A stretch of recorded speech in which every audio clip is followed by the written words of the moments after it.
Yo, what's up? So I am driving. I am driving safely. I have my seatbelt on, and I am looking straight ahead.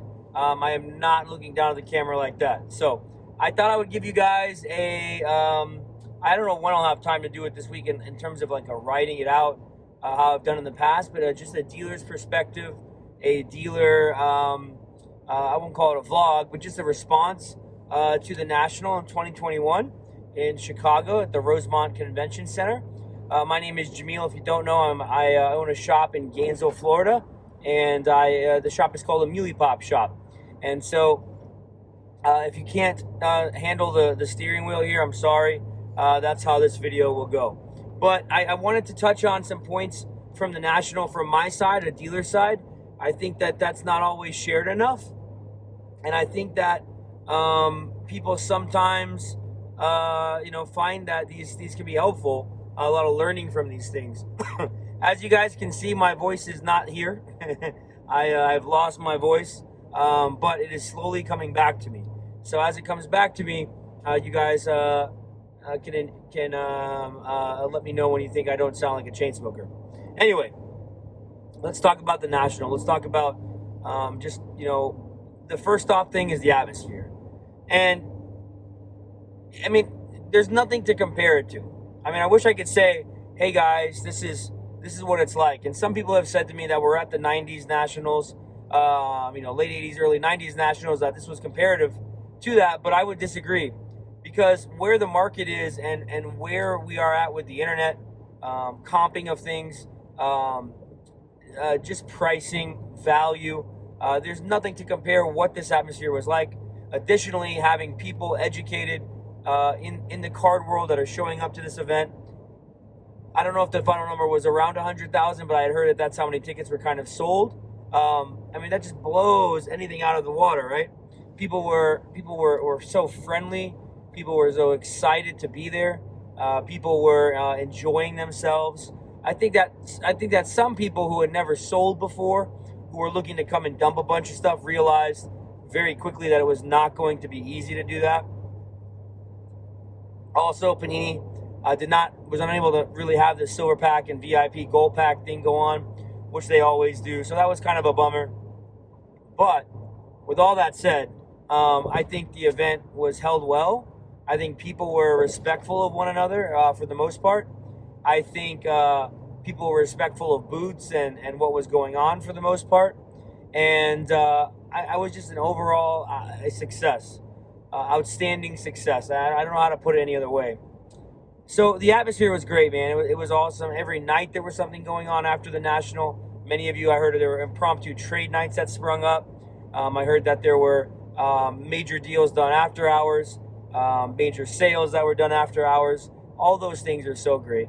The atmosphere, from a standpoint of camaraderie, the networking, the vlogging, the documenting, all of that. It was everything you could wish and more. So I think that's kind of the first thing I want to talk about.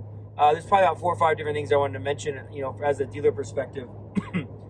Let me give you guys some numbers and let me give you guys some nitty gritty about what we did and how we were set up. We had two 10 by 15, what they call booths. Now they no longer are doing the 10 by 10 booths for Atlantic City, and I'll get to Atlantic City probably at the end of this. But 10 by 15 booths is what we had. So we had a 10 by 30 space.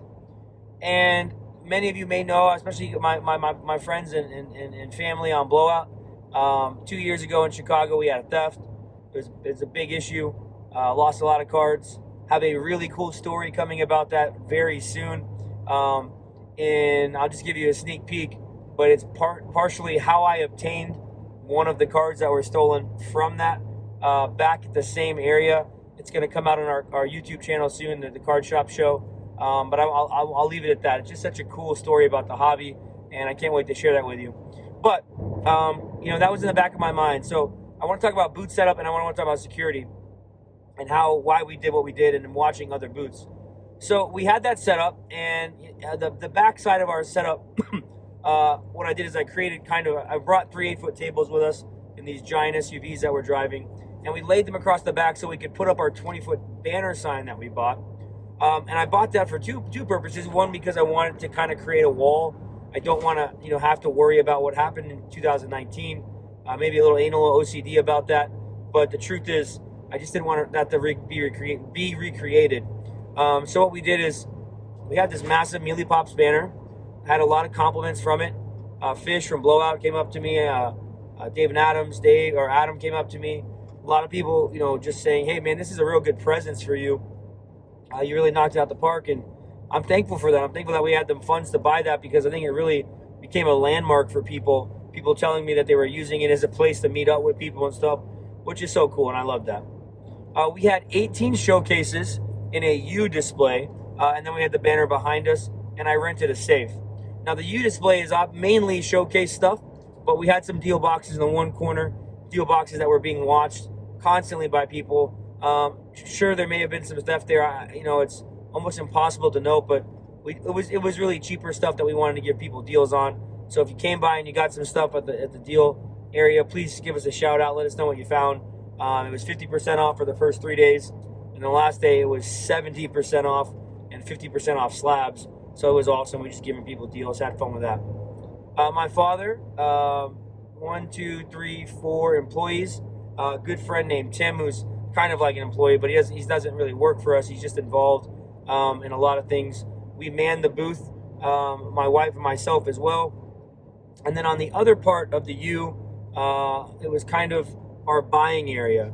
And what happened, and I think people realize this about the Meelypops team, is that we have a good, efficient, fair, and I believe quick way to set up and buy from people. Now, that's not 100% of the time, because I'm not always there. Brian wasn't always there. But when Brian and I were together, we do most shows together, and we're very quick and very, very cut and dry with people. I don't want to waste people's time. I know that they don't want to waste my time. Well, some people do. But we went through about, I would say, 100 to maybe 150 people each day trying to sell us something through that area. And we bought a lot of stuff. We paid fairly. And there was a lot of stuff that came up that was priced incredibly unfair, and people didn't know their comps. Now I'll get to that part with the selling and buying aspect, but I just want to kind of go over our booth space.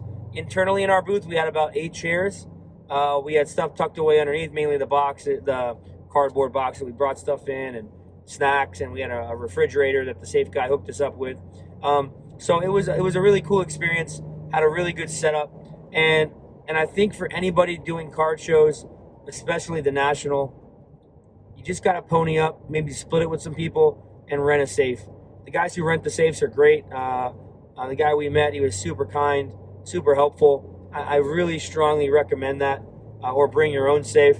The reason why is there's too much stuff that you just, when it comes to money, high-end cards, buys, electronics, that you can lose so easily. Now, I didn't hear much about theft at the show. I know about 2 instances, but nothing like it was 2 years ago in Chicago, which is great news. And I'm thankful for the Rosemont police and the police that worked the event. I did see a video today on Instagram of a guy with an early dealer vendor badge. I don't think he was set up, but stealing jersey cards, and he had a whole backpack full of stuff, and the cops arrested him. And I was like, what an idiot, you know what I mean? Just so dumb. But I'm glad he got caught. I do know of something that may not know about, and I don't want to push this or say that this was what it was. So I'll just kind of tell you what I was told. But I do know of 1 or 2 corporate booths after hours. These are hours after, so I don't know if somebody hid or what happened or how it happened. But after hours, where items were stolen, and that info comes from a pretty solid source. So that makes me also think even more so about how important it is to not only have a safe, but also that you really can't trust people. And we're in a day and time when theft is apparent. Not sure if other people heard that. Maybe you guys can comment down below and let me know. But we'll put this on our YouTube show. We'll put this our card shop show. We'll put this on Instagram. We'll put it on SlabStox, Meelypops. But just some more dealer perspective stuff. So our setup was great. We always had about 4 to 7 people in the booth. at any time. I think we were pretty quick with our display cases. They were always locked. We always help people at a high-end section with high-end wax, and we had keen eyes on those. I know for a fact that we didn't get anything stolen, so I'm thankful for that. I'm thankful to God that none of that happened. But I know that other people may have gone through that, and I'm an open book on that. So if you ever want to talk about it, please feel free to reach out. The traffic in the show was quite intense. At any time, we may have had 20 to 30, and I think at one time I counted 37 people at our booth. That's a lot. That's a lot with not just eyes, but also, you want people to feel like they can talk to somebody and get an answer on a card, or get a picture, or get an offer on a buy, or whatever it is. I do know we had a buying line throughout the week, a line of people who were waiting to sell to us, or take pictures, or come meet us, which is incredibly humbling. Because I always think of me just attending these events. I don't think that people want to come see us or our team, and it's just very humbling. So I say that to all you guys who did come out and just say hello, took a picture, tagged us, whatever, did a deal with us, sold us something. Thank you from the bottom of my heart, because it just shows how much the family of the hobby really is. All right, so just continuing to kind of consider these things. Let's talk about buying and selling. So I thought buying from my side, I know I'm a dealer and I know that I'm buying more quantity. I thought it was fair for the most part. I didn't think there was any sort of crazy deals. I really didn't see anybody selling out a booth. That's very interesting to me. That's been a thing of the past. Maybe some of you guys know about it, but I didn't see anybody who just said, yeah, take all this for X amount of dollars, which I've done in the past, and I've enjoyed doing that because it's very helpful for the shop. What I did notice is many people coming up to us to sell stuff. And here's three things that I noticed, and you can even talk to Money Bison, Brian, who sat next to me as well. One was people just not knowing what their cards are worth. So when you go to somebody and say, I want to sell this, you don't really want to sell it because you don't know what it's worth. So if you're just asking for a blind offer, what it does is it creates a lot of problems. Like, some of these cards are so rare and so unique, no idea. So I'm trying to find information. I might ask a person, what are the comps? What have you seen sale? Any like sales? And what happens, and this happened probably about 30% of the time, there was no information. So then it takes more time for the dealer to look it up, find info. Now I know some of those people are saving face and playing dumb, but it's just a game, right? And that's not how we operate. So first off, there were a lot of people who didn't know comps. Second, a lot of people had not checked comps, or again, they might have been saving face or lying, but really in the last 2 weeks. And you show them a comp for the last 5 days, 3 days ago, show them a comp that's very fair, to what they're saying their card is worth, and them just not believing it. And I get their market manipulation. I get that there's stuff like that. I get that there are people who manipulate data as well. But for the most part, it just didn't make sense. And I guess maybe that's, I'm not mad about it. I think that might show us today in 2021, where we're at from the consumer base and the education that's required, the amount of people that are still getting into this hobby, which is great. And I think that we have an opportunity from us, people who have been doing this for a while, to educate and teach people that. I talked with some guys, some big dealers, and do a lot online. Their estimates are 500 to 1.5 million new people in the hobby over the past year to 18 months. Think about that for a second. 500,000 to 1.5 million people, new customers that have bought something from these guys' websites or eBay or whatever in the last year. That's incredible, man. That's awesome. I think that's just a unique perspective for where we are, and it's exciting to me as a shop owner and someone who loves the hobby, So as we consider all those things, the third part about the buying that I did notice was the percentages that people wanted on stuff. It never made sense, right? You might say to somebody, hey, I'm not looking for junk slabs. I'm not looking for junk, low end. I don't want to use the word junk, but I'm not looking for low end quantity. And then they would continue to show you that. You'd see them. I also see the same people back with the same stuff 3 days later, 5 to 4 days later. And I didn't understand that side of it either. Maybe they just got overwhelmed with who they were showing their cards to. But us dealers do remember where this stuff comes from, right? So just a little, I guess advice in that is, knowing your comps, knowing what your card's worth, and having some idea what you want for something goes a long way with a dealer versus them trying to figure it out, them giving you a realistic offer, then maybe you're getting insulted or whatever. So I'm telling you that. It helps a lot. It saves everybody time and makes the experience much more enjoyable. The content of what I was seeing really makes you become desensitized to how rare stuff is. There were so many people that had so many great cases, so many great items. But I'm going to make a statement here, and I don't want you guys to get offended.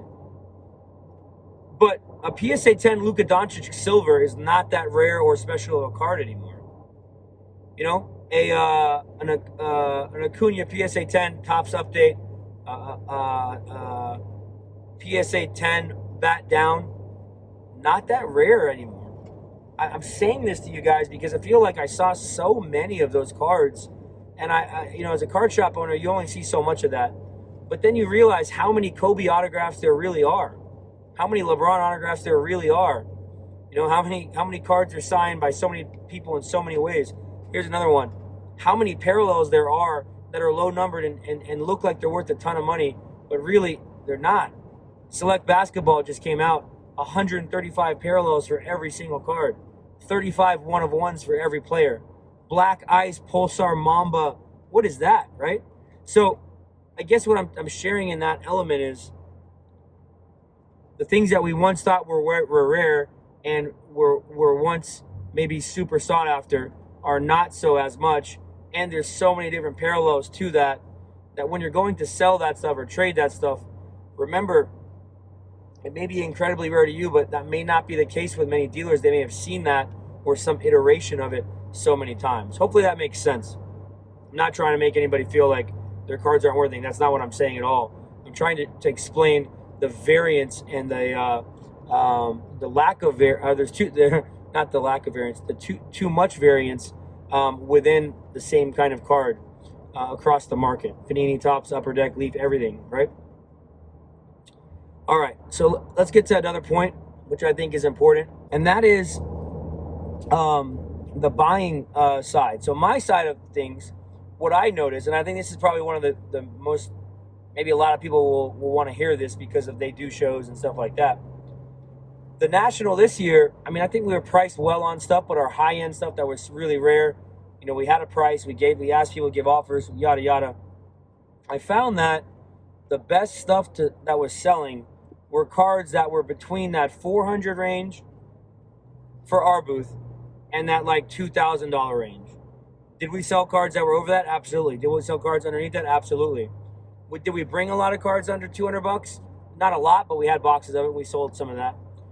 I think when people come to the National, they're looking for those cards that there's a massive potential in the next upcoming season, or if they hold them for some time where they can make a lot of money. So a $500 to an $800 to a $1,500 to a $2,000 card. Maybe you come with $10,000 to the National and you buy 10 or 15 of those types of cards, hopeful with those goals leaving. I think that single market, that's what I was seeing the most of. If you have high end, what I'm noticing is that everybody wants to, here's what I noticed. Everybody wants the high end. They want to pay you about half of what you want for it and then give you the other half in trade, but they only want to show you some cards that they want to offer to it. And the side of it for me is I don't want those cards for the rare item that I have. I just want to sell that card. So if I'm being, in a sense, force-fed cards to take and trade or cards I don't really want, I'm going to value my card higher and value your cards lower because now it creates more work for me to make the money as compared to selling it. I hope you understand that. That's not a knock to anybody. But think of it this way. I have all my stuff out. I have all my best stuff out. I have everything that you could see. And yet you have a box and you're only showing me 4 cards that I have to take for one of my best cards. That happened about 500 times this weekend. And so I'm pretty hard on that because I don't want to take trade in on something that I know is very valuable. Now, if I needed money or whatever on the card and I wanted to move it, yeah, I'd be more willing, and that's okay to ask. But please understand that side, my friends, is when you say, here, I'll trade you this, and this, and give you X amount of dollars for that, and I don't want this, or that, it's going to be a really hard deal to do. And I don't think a lot of people got that. I mean, I'm just being honest. I share with a lot of people that, and I said, if you're making me take $1,000 and trade on this $3,000 card, I'm going to value my card at $3,000. I'm going to take that $1,000 at what I would pay for it, which might be, if I don't want it, maybe 65% if I don't want it, 55% value. If I wanted the cards, maybe I'll be 75 or 80 or 85%, whatever. But it's a money element, right? It's a value assessment. So that whole world of trading at the National is very time consuming. I had multiple people come with me. I trusted them on their comps. They came, knocked me down on my stuff. And then when I researched their stuff, it went from a $20,000 card to the last sale being $11,000 or $8,000 or whatever. So it doesn't work that way, guys, when you're dealing with people who know the market. We love you guys. We love the hobby. The hobby is what it is, but just be fair. I think that's the key I'm trying to share with you guys. Hopefully that speaks a little bit to my perspective on that end. A couple things about the dealer badges, and I'll talk about grading, and I'll probably wrap this up because I know I'm long-winded. It's already at 20 minutes. If you can, get a dealer badge from a friend. Try and help them in the booth because you'll have access on Tuesday. Tuesday, I did, I'll just give numbers.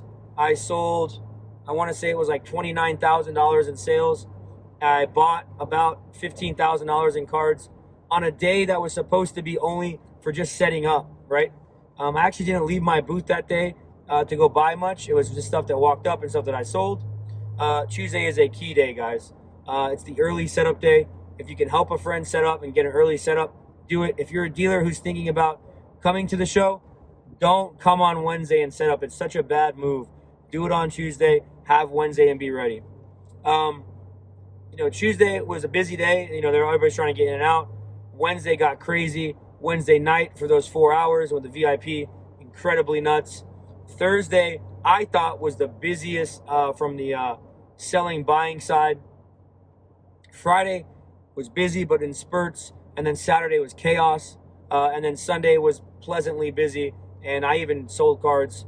I sold $15,000 or $18,000 in cards in the last hour there. It was pretty cool. So I'm sharing that stuff with you guys. Not in the last hour, in the last 15 minutes, right before we're trying to pack up. I'm sharing that with you guys to kind of understand how it went through the week. Could that change? Yeah, it could change every year. But I think it's starting to follow suit where Wednesday is a 4-hour just craziness. Thursday becomes the first full day. Friday, people are drained. Saturday, everybody flies in for the weekend. And then Sunday, you have the Saturday-Sunday crowd. So it is what it is. Trade night was awesome with Card Collector 2 and Jimmy, Kentucky basketball cards. On Thursday, it was really packed. I did some deals in there, but I felt like it was too much. I think for someone who went there for the first time, and if they were any shy in any way, that would have been hard to do anything at. But it was definitely a lot of fun. You met a lot of people, saw a lot of people, saw a lot of cool stuff. I bet you there was a lot of theft at that event because I was watching how tables operated. People were putting all their cards out. I just think there was probably a lot of theft at that, and people didn't really think about how they wanted to operate at trade night. I went to a Panini Directs thing on Wednesday night, which is really cool. We had two of our guys also in our booth, Tim and Brian. We got invited to a Whatnot celebration at Wrigley Field. Tim, it's funny, he's a Cubs fan. He went and got to see Chris Bryant's last strikeout at Wrigley, his last at bat be a strikeout looking. And of course, Tim's very negative about the Cubs right now. So, and I'm a Cardinals fan, so I love it. But no, they went to Wrigley, had a really cool experience. The Whatnot people were really great. They do a lot of cool stuff there. Friday, I had a party with Southern, and I also had Southern Hobby, a distributor, and I also had an opportunity to go spend some time with Aaron at SlabStox charity night. Really cool, really awesome what they did for the Camp Kesem kids. I think overwhelming support in that. That was so unique. And then Saturday, what we did is we took a step back, took our team out to Gibson's, had a really nice dinner, kind of relaxing a little bit, taking a step back. If Panini had their VIP party, it'd be a little different. I don't know how Saturday would have run. And then Sunday is really exhausting. We left at 7:30 from the building, and we got somewhere at 2 a.m. and crashed, and now I'm on the road right now. So that's kind of the lifestyle, the schedule of the itinerary, in that. And the last thing I'll talk about is grading and maybe the setup of the venue, so you guys can kind of hear my thoughts on it. And that'll be my dealer review for 2021. If you guys want me to do a part 2 or you have some follow-up questions, I'll try my best to get to that and get to you guys. For those of you who've been listening the whole time, I do body bag everything at night. We take our high-end cards as well away or put them in the safe. I was just thinking about that from a security standpoint. I saw many people who didn't have body bags. If you don't have a body bag, go to 305 Sports Cards or go find one. You buy it, you zip it up, you lock it. It's a very huge detriment to theft. Okay, so grading, what I heard for the most part was that grading was incredibly crazy. Thursday, PSA said, we're not taking any more of the Express. We already hit 80% capacity for the week. The final 20% was for dealers. I was lucky I had an ability to work with some group submitters and get some stuff submitted throughout the week. But PSA were slammed as expected. Beckett also slammed. I did some RCRs with them. Worked with Sappy Sports Cards on that. Got some stuff back. I had heard that the grading, just from perspective, was that PSA was very strong or was very lenient, and Beckett was very hard. I don't know if there's any truth to that. I'd love to hear what you guys think about in the comments. I don't want to talk about SGC or HGA or CSG just because I don't really do a lot with them. Mike Baker, I don't really do a lot with that stuff. But again, they were present, and you guys can let me know how your experiences were with that. I want to hear about that. I think we're at a point with grading where I'm going to say this, and I think it's important. You can pay for quicker services, and they'll be cheaper from different companies. But I do know from the buying and the secondary market side, they are not sought after. And I'm not going to name names because I don't want to do that. But I know PSA is on a hiatus. I just wonder if it makes more sense for a lot of people on the blue chip cards or the cards that are never really going to fluctuate much to just hold them. I'm seeing a lot of cards in gradings, in grading slabs, and I look at it and I look at the value and I look at how nobody really wants them when they buy it. It just seems like it's a pain in the butt, guys. I don't want to knock graders and say don't grade with them because they do great work, but I just don't know. I'm seeing more and more of these slabs where people are paying 30, 50, 100 bucks to get stuff slabbed, and the card's getting, an 8 or an 8.5 in these grading slabs. And I just think to myself, like you just lost a ton of money. Like you didn't gain anything, Maybe you like it because it's slabbed. That's cool. And I'm props to you for that if you just want it slabbed. But if you're going from the market side to resell, really think about what you're doing with grading. Brian and I talked about that the whole week, how we're seeing just so many cards in these slabs with such bad grades. And I don't know why people are doing that. So please do your research on grading. All right, lastly, here we go. We'll close it up. The venue was unique. The very front was the people who are grandfathered in for 20, 30, 40 years. I think when you first walk in, you see a lot of old, kind of stale vintage, and you see golden, and you'll see the people who paid a gazillion dollars to be at the front. Then as you walk to the back left, the back middle, the front middle, you're seeing vendors that are really fair, cool, modern, vintage, whatever, memorabilia. Corporate was in the middle. Corporate was just packed all the way around. If you tried to cut up through corporate, specifically in between Blowout or Steel City or any of those places, you were rubbing elbows with everybody. Where we were at in the back, by the concessions, we had an open area, so I felt our presence was really good. I was next to my buddies, Indie Card Exchange, RBI Crew, Sports Card Junction, Costa Cards, Brothers in Cards, and I think there are a lot of branding right there, a lot of people that know those people, so there were a lot of people back there that everybody knew, which was really beautiful. Kind of cycled around, which is really cool. A lot of card shops back there, which is also really cool. Jimmy was also very close, Kentucky Basketball Cards. Ryan was very close, card collector too. So it was really cool to kind of see all that and how close everybody was, helped each other out. As you got to the right side on the red carpet, on the far right, what I noticed there was those were probably where you got the best deals. I feel like those are people that were not as established, but no knock on those people. It's just that there was more freedom, and you saw kind of a range in cards, not the uber high-end stuff. I thought that was a cool area. I made a lot of deals over in that area as well. Shout out to all those folks in the red carpet on the far right. I know you guys were in the corner there, but I think you did well. And then, you had the autograph pavilion, which for me, I had never gone to. I had to meet with Ric Flair as part of this collector's con thing. I think it's people can see that I'm trying to utilize some things to get him involved, and other people that I can't really announce yet. So I had a meeting with him to see if he could make it. But I went over there to Autograph Pavilion, and the Autograph Pavilion was just, to me, madness. I'd never been there over there before in my 5-6 years of doing the National, and it was just madness, man. Absolute madness. How it was all set up, I don't know how you guys do it, you graphers with memorabilia, but you did it. And I do know that Ric Flair signed for 4 hours that Saturday, which was awesome. That guy's a beast. Looked really unique. I think Emmett and Barry were there. They were charging quite a bit of money, but at least you guys, you got your stuff signed, which is cool. I don't really have a lot of thoughts on the Autograph Pavilion. It is kind of what it is. It was crazy. I'd never been over there before when I was busy. So that'll wrap it up, my thoughts. Hopefully I gave you guys some insight. If you guys want a part 2 or you want some questions answered, please let me know. I'm driving here. I'm trying to be safe, just looking straight, not looking down at the camera, as I said before. But if you want to follow us, we're on Instagram, Shop Meelypops. TikTok is Meelypops. YouTube is the Card Shop Show. We did our first 2 vlogs, day 1 and then day 2 and kind of 3. Those are up for the National. We're working on the Friday, Saturday, Sunday vlog, which is more of not a vlog, but just a kind of a show. You guys will really like that one. Please check that out. That's going to be really cool. Hopefully we get it done by like Wednesday or Thursday this week. My film guys are working very hard as their full-time jobs they went back to. But we'll have that out soon. And like I said earlier, on the Card Shop Show, YouTube, and other platforms, we have a really cool story about how I obtained one of the cards that I had gotten stolen from me 2 years ago. I think it really shows light on the hobby and how cool it is. And then just lastly, we're also on Twitter. I think we're Shop Meelypops on Twitter. And of course, Facebook, the Meelypops Shop, Meelypops.com. You can get your wax. Break with us Wednesday, Thursday, Friday, and Sunday night. And everybody on our team, myself, Meredith, my father, Playa Tim, Money Bison, Goose, Paul, Joey, Boca Bill, Robert Sanders, probably missing some people, I'm sorry. But we all just want to say thank you guys so much for making this a tremendous success for us.